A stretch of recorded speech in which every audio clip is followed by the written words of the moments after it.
Hello everyone, we have studied kinetics in the previous lecture.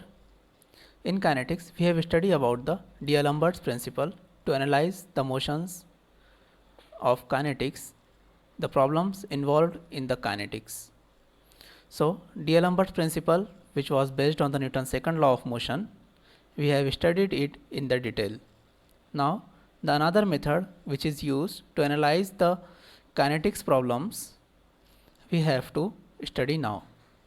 The name of that method is impulse and momentum, or the principle of impulse and momentum, which is also based on the Newton's second law. Now, to understand these methods, first of all, we have to clear few things. Means some important terms and definitions we should know. So, first term is impulse force.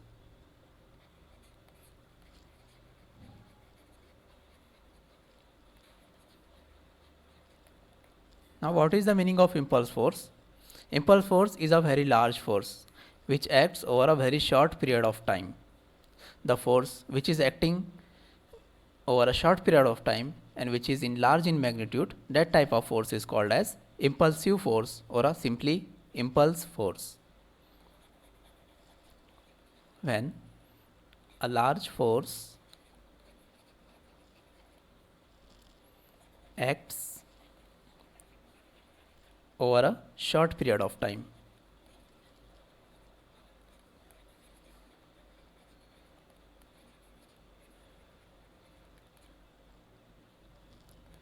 Is called as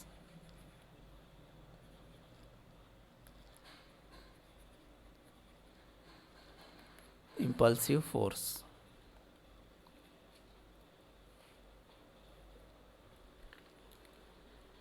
The next term in this unit is momentum.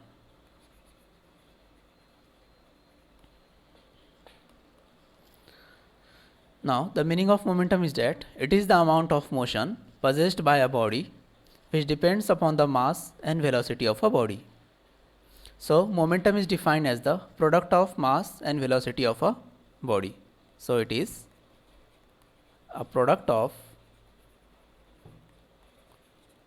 mass and velocity.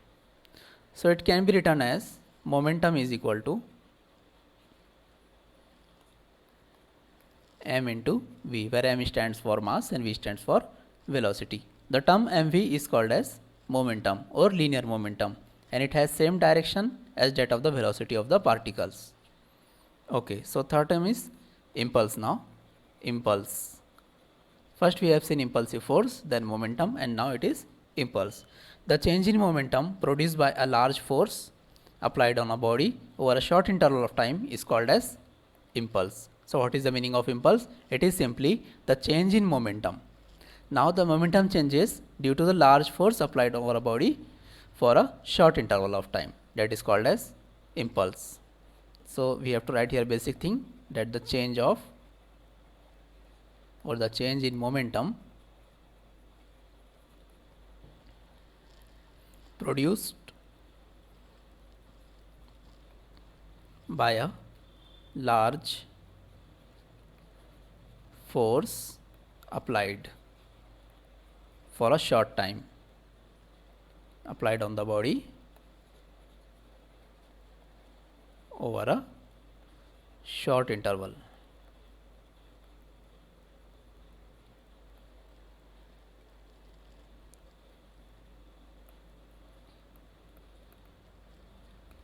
This is called as impulse. Okay, so impulse may also be defined as a total change in momentum caused by an impulse force.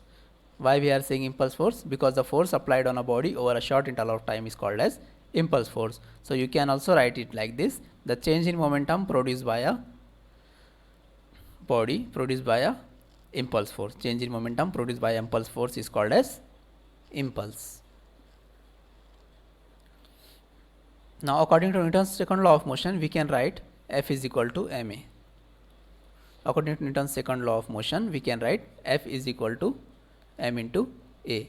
and we also know that equation of linear motion, that is v is equal to u plus at. So from this we can calculate or we can analyze the a value. A is equal to v minus u divided by t. How does it came? We have transferred this u in this left direction, left hand side, so it becomes v minus u and divided it by the product which was with the a, so it becomes v minus u divided by t. So in this way we have also calculated the acceleration value. Now putting this acceleration value in this equation, f is equal to ma, so f becomes m into v minus u by t, v minus u by t. So from definition of impulse, from definition of impulse we know impulse is a force applied over a short period of time. So force multiplied by t, this is the formula for impulse. Then impulse is equal to force into t. Then we can write here m into v minus u by t into t. This f is replaced by m into v minus u by t, and this t is written as it is. So this t will get cancelled and we will get m into v minus u. So impulse is m into v minus u, and m into v minus u is what? It is nothing but a change of momentum. Change of momentum. Now we will see another term. Here we have derived a formula for impulse, that is m is equal to m into v minus u. Okay. So now conservation of linear momentum, we will see this term, conservation of linear momentum.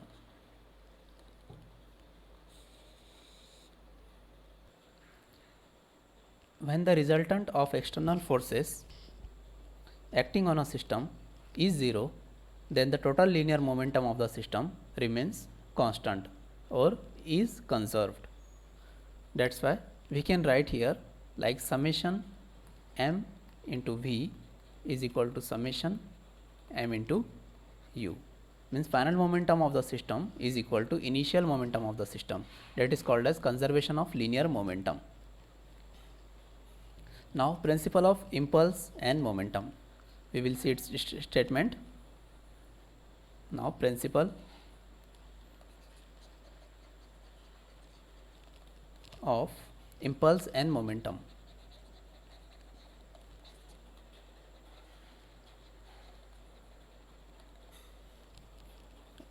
It states that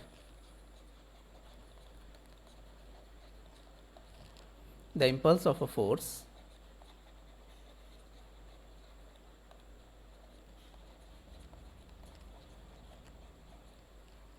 during the time interval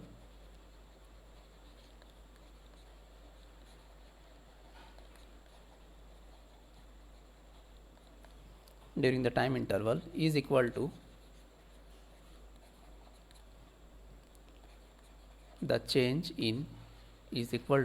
change in momentum of the particle.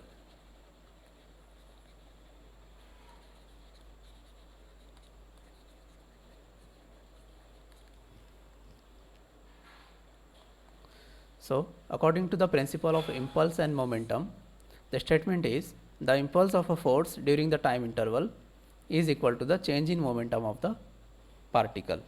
Okay. So if summation f is the resultant force acting on a body of mass m, according to the Newton's second law of motion, summation f is equal to ma. As I have said, summation f is the resultant force acting on a body of mass m and acceleration which is in acceleration a. Then according to Newton's second law of motion, summation f is equal to m into a. And we also know that acceleration is change in velocity with respect to time. So a can be written as dv by dt. So this summation f will become m into dv by dt. Okay. So we can write here summation f into dt is equal to m into dv. Okay. So this is the equation we can write like this. So now if u and v is the initial and final velocity of the particle in meter per second and t with the time interval in seconds, then when the particle changes its initial velocity to the final velocity during interval of time, then we can use the integration equation to above equation, that summation 0 to t, as we have said that in between time interval 0 to t, this is taking place. What is taking place? U is changing to v. So integrating this in between 0 to time t time limit, summation f, writing it as it is, f into dt is equal to, this m is constant, so writing it before integration, outside the integration, and writing here dv, and this velocity is changing from u to v, that's why giving it limits u to v. Like this we have written it. Now after writing it like this in integration manner or integrating this term, we will get summation f into t multiplied by t. Why? Because here we have integrating this term with the dt, and summation f is constant, so it will come outside the bracket. Integrating this dt in between 0 to t limits, you will get t. So summation f into t is equal to m into v minus u. Why v minus u? Because here we are integrating a constant one with respect to dv, then we will get velocity within the limits of u and v. That's why we have written here v minus u, upper limit minus lower limit. So writing it again, m into v minus m into u. This is the impulse. Summation f into t is nothing but a impulse. So impulse is equal to mv minus mu, that is final momentum minus initial momentum. Now the unit of impulse is Newton second. Unit of impulse is, its unit is Newton second. So this is the unit, we should remember this unit. Okay. Now law of conservation of linear momentum or principle of conservation of momentum. Principle of conservation of momentum.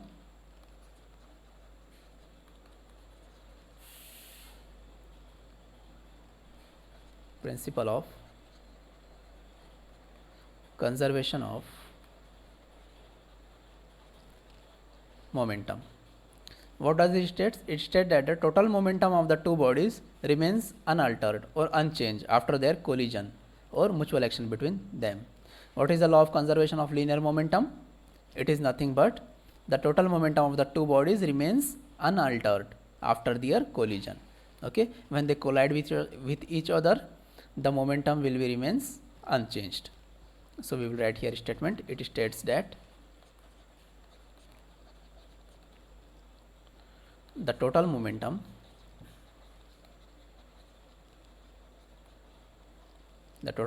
of the two bodies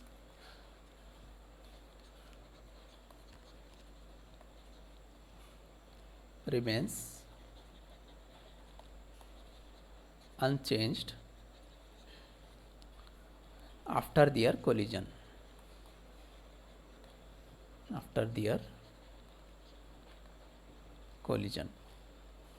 Okay, so whenever two bodies moving with a certain velocity collide with each other, an impulsive force acts on each body during their impact, and also their velocities get changed. So according to the Newton's third law of motion, action and reaction are equal and opposite. Therefore, at the instant of collision of both bodies exerts equal and opposite force on each other, and this force changes the velocity of the body. Therefore, their momentum changes. Thus, according to the law of conservation of momentum, whatever will be the momentum of the system before impact, the same will be the momentum after impact. Okay. So considering m1 and m2 be the mass of the body 1 and 2, suppose m1 and m2 be the mass of the body,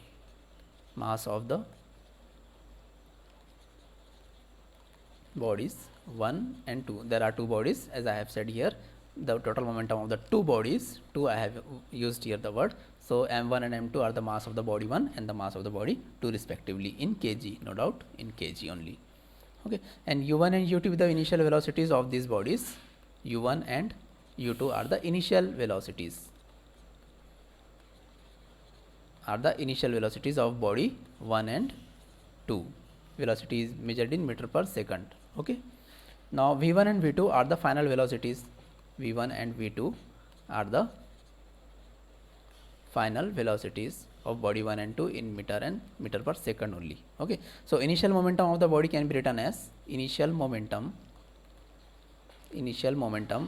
If we know the formula for momentum, we can write this equation. Initial momentum is equal to, for body 1 is equal to m1 u1. Initial momentum will have initial velocity, that's why we have written here m1 u1. Next thing is initial momentum of body 2. It will be, initial momentum means m1 will there. Initial momentum for body 2 means, for body 2 mass 2 is there, and initial, for initial u is there, so m2 u2 will be there. Final momentum of body 1 is equal to m1 v1 for body 1, so m1 we are taking. For final word we are taking v here. Now final momentum for body 2, for body 2 means mass 2 m2 is there, and for final there is v, and for body 2 there is 2. So in this way we have written m1 u1, m2 u2, m1 v1, m2 v2. Okay, so momentum of both bodies before collision will be, momentum of both the bodies before collision, momentum of both bodies before collision. Before collision for body 1 the momentum was m1 u1, and for body 2 it was m2 u2 before collision, so it will get added up. Okay, now momentum of both bodies after collision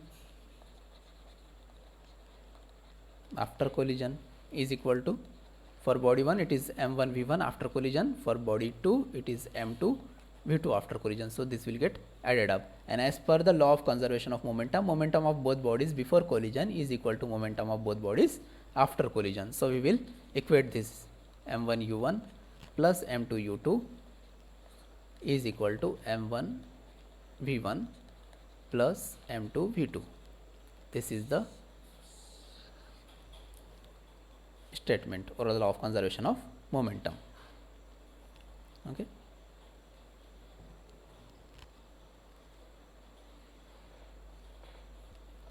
Now the next term is recoil of gun.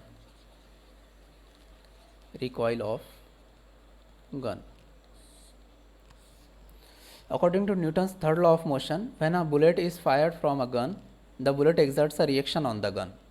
Okay, so this reaction of bullet is called as a recoil of a gun. Recoil of gun is nothing but a reaction of a bullet on the gun.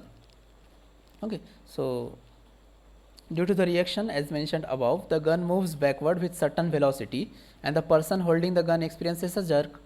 Okay, so if you are holding a gun and you have fired a bullet, then you will experience a jerk. Okay, so if we consider capital M as the mass of the gun, if we consider capital M as the mass of the gun in kg and small m is the mass of the bullet, suppose here I have considered m is the mass of gun and small m is the mass of, representing by arrow, mass of bullet. Okay, and v is the velocity of gun with which it recoils. Velocity of gun with which it recoils. Recoils means it is the backward movement of the gun, as I have already discussed with you now. And small v will be the velocity of bullet, okay, which is fired from the gun in meter per second only. This is in meter per second, this is in meter per second, and mass of gun and bullet is in the kg. Okay, from the definition of momentum is mass into velocity. So momentum of gun after firing will be momentum of gun after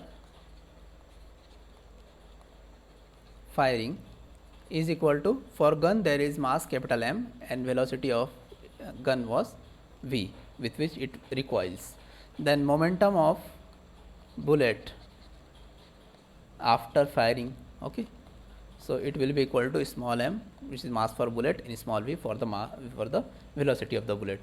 Initially both the gun and bullet are at rest, hence initial momentum before firing is 0. That's why we haven't written here momentum which was initial before firing. We have written directly here momentum of the gun after firing. So according to the law of conservation of momentum, initial momentum is equal to final momentum.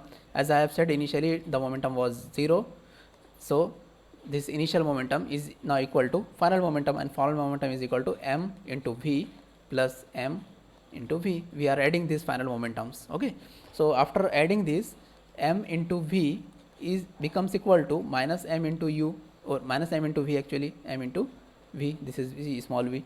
So this v becomes equal to minus m into v divided by capital M.